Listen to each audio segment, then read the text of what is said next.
ರಾಜ್ಯದಲ್ಲಿ ಕಾಂಗ್ರೆಸ್ ಅಧಿಕಾರಕ್ಕೆ ಬಂದಾಗಿನಿಂದಲೂ ಕೂಡ ಒಂದೇ ಚರ್ಚೆ, ಕುರ್ಚಿ ಬದಲಾವಣೆ ಯಾವಾಗ 2.5 ವರ್ಷಕ್ಕೆ ಅಂತ ಹೇಳ್ತಾ ಇದ್ರು. ಆದ್ರೆ ಫೈನಲಿ ಒಂದು ಹಂತಕ್ಕೆ ಬಂದು ತಲುಪಿದೆ ಅಂತ ಹೇಳುವಾಗ್ಲೇನೆ ಮತ್ತೆ ತಣ್ಣಗಾಗಿದ್ರು. ಈಗ ಮತ್ತೆ ಚಿಗುರೊಡೆದಿದೆ. ಕಾರಣ ಮೈಸೂರಿನ ಏರ್ಪೋರ್ಟ್ನಲ್ಲಿ ರಾಹುಲ್ ಗಾಂಧಿ ಅವರನ್ನ ಭೇಟಿಯಾಗಿ ಮಾತುಕತೆಯನ್ನ ಮಾಡಿರೋದು.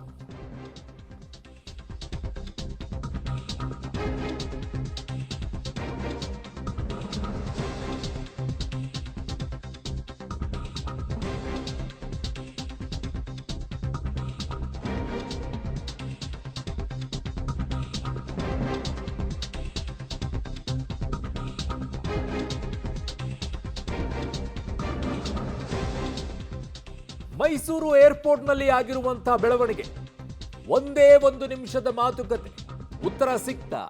ದೆಹಲಿಗೆ ಬರುವಂತೆ ರಾಹುಲ್ ಗಾಂಧಿ ಅವರು ಹೇಳಿದಾರಂತೆ. 2 ನಿಮಿಷಗಳ ಮಾತುಕತೆಯಲ್ಲಿ ಉತ್ತರ ಯಾವ ರೀತಿಯಾಗಿ ಸಿಕ್ಕಿದೆ, ಏನು ಕತೆ ಅನ್ನುವಂಥದ್ದು. ಪೊಲಿಟಿಕಲ್ ಗೇಮ್ ಈಗ ಮತ್ತೆ ಚೇಂಜ್ ಆಗ್ತಾ ಇದೆ. ಒಂದು ಧೈರ್ಯವನ್ನ ಮಾಡಿ ಡಿ ಕೆ ಶಿವಕುಮಾರ್ ಅವರು ಇವತ್ತು ಆಗಿದ್ದಾಗಲಿ ನೋಡೇ ಬಿಡೋಣ ಅಂತ ಹೇಳಿ ಏರ್ಪೋರ್ಟ್ನಲ್ಲಿ ಅಲ್ಲಿ ಸಿಎಂ ಸಚಿವರು ಎಲ್ಲ ಇದ್ದಾಗಲೂ ಸಹ ರಾಹುಲ್ ಗಾಂಧಿ ಅವರನ್ನ ಪ್ರತ್ಯೇಕವಾಗಿ ಕರೆದು ಮಾತುಕತೆಯನ್ನ ಮಾಡಿದ್ದಾರೆ. ಇದು ನೇರವಾಗಿ ಕುರ್ಚಿ ವಿಚಾರ ಅನ್ನುವಂಥದ್ದು, ಬದಲಾವಣೆಯ ವಿಚಾರ ಅನ್ನುವಂಥದ್ದು ಈಗ ತಿಳಿದು ಬರ್ತಾ ಇರುವಂಥ ವಿಚಾರ. ರಾಹುಲ್ ಗಾಂಧಿ ಅವರು ದೆಹಲಿಗೆ ಕರೆಸಿನೇ ಮಾತುಕತೆಯನ್ನ ಮಾಡ್ತಾರ. ಸೊ ಕಾಂಗ್ರೆಸ್ನಲ್ಲಿ ಈಗ ಮುಖ್ಯಮಂತ್ರಿಯ ಕುರ್ಚಿ ಕದನ ಜೋರಾಗ್ತಾ ಇದೆ. ರಾಹುಲ್ ಗಾಂಧಿ ಅವರು ಯಾವಾಗ ಇದನ್ನು ಇತ್ಯರ್ಥ ಮಾಡ್ತಾರೆ, ಆದಷ್ಟು ಬೇಗ ಇತ್ಯರ್ಥ ಮಾಡಿ ಅಂತ ರಾಜ್ಯದ ಜನ ಕೇಳ್ತಾ ಇದ್ದಾರೆ. ನಮಗೆ ನೋಡೋಕ್ಕಾಗ್ತಾ ಇಲ್ಲ ಇದನ್ನು ಪದೇ ಪದೇ ಅಂತ ಹೇಳಿ ಮೊದಲು ಸಿಎಂ ಸಿದ್ದರಾಮಯ್ಯ ಜೊತೆಗೆ ರಾಹುಲ್ ಗಾಂಧಿ ಅವರು ಮಾತುಕತೆಯನ್ನ ಮಾಡಿದ್ರು. ಡಿಕೆ ಎದುರಿನಲ್ಲೇ ಸಿಎಂನ ಪಕ್ಕಕ್ಕೆ ಕರೆದು ರಾಹುಲ್ ಗಾಂಧಿ ಚರ್ಚೆಯನ್ನ ಮಾಡಿದ್ರು.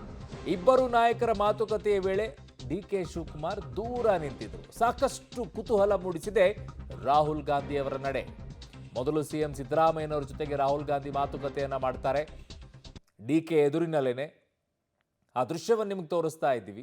ಅದಾದ ನಂತರ ಡಿ ಕೆ ಶಿವಕುಮಾರ್ ಅಲ್ಲೇ ಇರ್ತಾರೆ. ಮತ್ತೆ ಅವರು ಈ ಕಡೆಗೆ ತಿರುಗಿಕೊಳ್ತಾರೆ. ಸಿದ್ದರಾಮಯ್ಯನವ್ರನ್ನ ರಾಹುಲ್ ಗಾಂಧಿ ಅವರೇ ಆ ಕಡೆ ಕರ್ಕೊಂಡು ಹೋಗ್ತಾರೆ. ಅಲ್ಲಿ ಡಿ ಕೆ ಶಿವಕುಮಾರ್ ಅವರು ಇದ್ದಾಗ ಪಕ್ಷದ ವಿಚಾರ ಆಗಿದ್ರೆ ಇಬ್ಬರು ಸೇರ್ಕೊಂಡೇ ಮಾತನಾಡಬೇಕಾಗಿದ್ದು, ಮೂವರು ಕೂಡ ಒಂದೇ ಕಡೆಗೆ ಇರಬೇಕಾಗಿತ್ತು. ಇದು ಪಕ್ಷದ ವಿಚಾರ ಅಲ್ಲ, ಬೇರೆ ಆಂತರಿಕವಾಗಿರುವಂಥ ವಿಚಾರ, ಕುರ್ಚಿಯ ವಿಚಾರ ಅನ್ನುವಂಥದ್ದಿದೆ. ಆ ನಿಟ್ಟಿನಲ್ಲಿ ಈ ಬೆಳವಣಿಗೆಗಳಂತೂ ಸ್ಪಷ್ಟವಾಗಿ ಕಾಣಿಸಿಕೊಳ್ತಾ ಇದೆ. ಪ್ರತ್ಯೇಕವಾಗಿ ಮಾತುಕತೆಯನ್ನು ಮಾಡುವಂಥದ್ದು ಏನಿರುತ್ತೆ? ಪಕ್ಷದ ವಿಚಾರದಲ್ಲಿ ಯಾರು ಇರುತ್ತಾ? ಅವ್ರ ಪಕ್ಷದಲ್ಲಿ ಹಂಗೆ ಮಾಡಿದ್ರು ಹಿಂಗೆ ಮಾಡಿದ್ರು ಹೇಳೋಕ್ಕಾಗತ್ತೆ? ಇಲ್ಲ. ಏನು ಮಾಡಬೇಕು, ಯಾವ ರೀತಿಯಾದಂಥ ಹೆಜ್ಜೆ ಇಡಬೇಕು, ಏನು ಎತ್ತ ಅನ್ನೋದನ್ನು ಮೂವರು ನಿಂತ್ಕೊಂಡು ಚರ್ಚೆ ಮಾಡ್ಬೋದಾಗಿತ್ತು. ಬಟ್ ಇದು ಪ್ರತ್ಯೇಕವಾಗಿ ಮಾತುಕತೆ ಮಾಡಿದ್ದೇ ಈಗ ಕುರ್ಚಿ ವಿಚಾರಕ್ಕೆ ಅನ್ನೋದು ಬರ್ತಾ ಇದೆ. ನನ್ನ ಸಹೋದ್ಯೋಗಿ ಈಗ ಪೊಲಿಟಿಕಲ್ ಬ್ಯೂರೋಯಿಂದ ಈಗ ಸುಖೇಶ್ ನನ್ನ ಸಂಪರ್ಕಕ್ಕೆ ಸಿಗ್ತಾ ಇದ್ದಾರೆ. ಸುಖೇಶ್, ಈ ಬೆಳವಣಿಗೆ ಈಗ ರಾಜ್ಯದಲ್ಲಿ ಆಗ್ತಾ ಇದ್ದಂಥ ಕುರ್ಚಿ ಕದನ ಏನಿತ್ತು, ಆ ಕದನಕ್ಕೆ ಮತ್ತೆ ಚಿಗುರೊಡೆಯೋ ರೀತಿಯಲ್ಲಿ ಮಾಡಿದೆಯಾ ಈ ಭೇಟಿ? ಖಂಡಿತ. ಯಾಕಂದರೆ ಒಂದು ಲೆಕ್ಕಾಚಾರ ಇದ್ದಂಥದ್ದು ಏನಾಗಬಹುದು, ಅಥವಾ ರಾಹುಲ್ ಗಾಂಧಿ ಅವರು ಎಲ್ಲ ಗೊಂದಲ ಶುರುವಾದ ನಂತರದಲ್ಲಿ ಇಬ್ಬರು ನಾಯಕರುಗಳಿಗೆ ಪ್ರತ್ಯೇಕವಾಗಿ ಮಾತುಕತೆ ಆಡಲಿಕ್ಕೆ ಸಿಕ್ಕಿರಲಿಲ್ಲ. ಆ ನಂತರದ ಮೊದಲ ಭೇಟಿ ಇದು ಅನ್ನುವಂಥದ್ದು. ಹಾಗಾಗಿ ಇಲ್ಲಿ ಏನನ್ನ ಮಾತನಾಡಿದ್ರು? ಮೊದಲನೇದಾಗಿ ಡಿ ಕೆ ಶಿವಕುಮಾರ್ ಅವರ ಜೊತೆಗೆ ಪ್ರತ್ಯೇಕವಾಗಿ ಒಂದು 45-55 ಸೆಕೆಂಡ್ಗಳಷ್ಟು ಕಾಲಗಳು ಮಾತಾಡ್ತಾರೆ.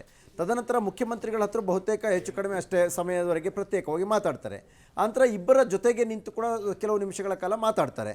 ಅಂದರೆ ಇಬ್ಬರ ಅಭಿಪ್ರಾಯಗಳು ಬೇರೆ ಬೇರೆ ಇತ್ತು, ಅಥವಾ ಇಬ್ಬರ ಡಿಮ್ಯಾಂಡ್ ಕೂಡ ಬೇರೆ ಇತ್ತು. ಅಂದರೆ ಮುಖ್ಯಮಂತ್ರಿಗಳ ನಿರೀಕ್ಷೆ ಬೇರೆ ಇರ್ಬೋದು, ಆದರೆ ಪವರ್ ಶೇರಿಂಗ್ನ ವಿಚಾರದಲ್ಲಿ ಸಿಎಂ ಡಿ ಕೆ ಶಿವಕುಮಾರ್ ಅವರ ನಿರೀಕ್ಷೆ ಬೇರೆ ಇದೆ.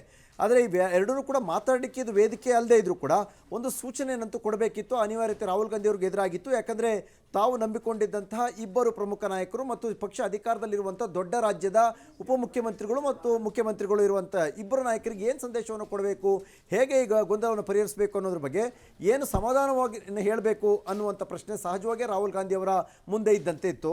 ಆದರೆ ಸಮಾಧಾನವನ್ನು ಹೇಳೋದ್ರ ಬದಲಿಗೆ ಸಹಜವಾಗಿ ಕರೆಸಿ ಮಾತನಾಡ್ತೀವಿ ಅನ್ನುವಂಥ ಒಂದು ಸೂಚ್ಯವಾದ ಒಂದು ಕ್ಲಾರಿಟಿಯನ್ನು ಕೊಡುವ ಮೂಲಕವಾಗಿ, ಅಂದರೆ ನಿಮ್ಮ ನಿರೀಕ್ಷೆಯಂತೆ ಮಾತುಕತೆ ಇದೆ, ಆದರೆ ಅದು ಕರೆದಾಗ ನೀವು ಬನ್ನಿ, ಬಂದಾಗ ಮಾತುಕತೆ ಆಡೋಣ ಅನ್ನುವಂಥ ರೀತಿಯ ಒಂದು ಸ್ಪಷ್ಟನೆಯನ್ನು ಕೊಟ್ಟಂತೆ ಕಾಣಿಸ್ತಾ ಇದೆ ಅವರು. ಹಾಗಾಗಿ ಎಲ್ಲೋ ಒಂದು ಕಡೆ ರಾಹುಲ್ ಗಾಂಧಿ ಅವರು ಸಿಎಂ ಮತ್ತು ಡಿ ಸಿ ಎಂ ಅವರ ವಿಚಾರದಲ್ಲಿ ಆಡಿದಂಥ ಮಾತೇನಿದೆ, ಅಥವಾ ಅವರಿಗೆ ಹೇಳಿರುವಂಥ ಸೂಚನೆ ಏನಿದೆ, ಇದು ದೆಹಲಿಗೆ ಇದನ್ನು ಕ್ಯಾರಿ ಫಾರ್ವರ್ಡ್ ಮಾಡಿರುತ್ತೆ ಮತ್ತು ಅಲ್ಲಿ ಒಂದು ಕ್ಲಾರಿಟಿಯನ್ನು ಪಡೆದುಕೊಳ್ಬೇಕಾದಂಥ ಅನಿವಾರ್ಯತೆ ಇಬ್ಬರಿಗೂ ಕೂಡ ಎದುರಾದಂತೆ ಕಾಣಿಸ್ತಾ ಇದೆ.